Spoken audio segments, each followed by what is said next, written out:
Bongaon Chakdah road, Bongaon Chakdah road. এই রোডের একদম বনগাঁর যে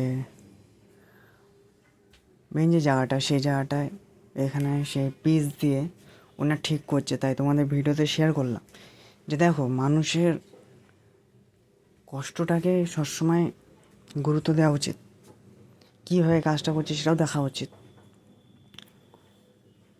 আজকে এত বড় রোডে যদি একটুখানি ফাঁকা থাকে, যদি অ্যাক্সিডেন্ট হয়ে যায়, সেটাই কিন্তু সবসময় কিন্তু কোনো না কোনোভাবে লক্ষ লক্ষ টাকা খরচা করে তার মৃতদের পরিবারকে দেওয়া হবে।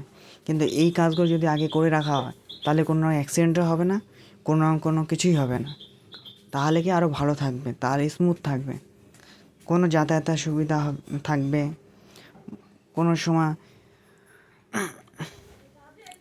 সময় বাস বা কোনো সময় অ্যাম্বুলেন্স যাচ্ছে, ফট করে একটু ধাক্কা লাগলো, রোগীরা অসুস্থ হয়ে যেতে পারে যখন তখন।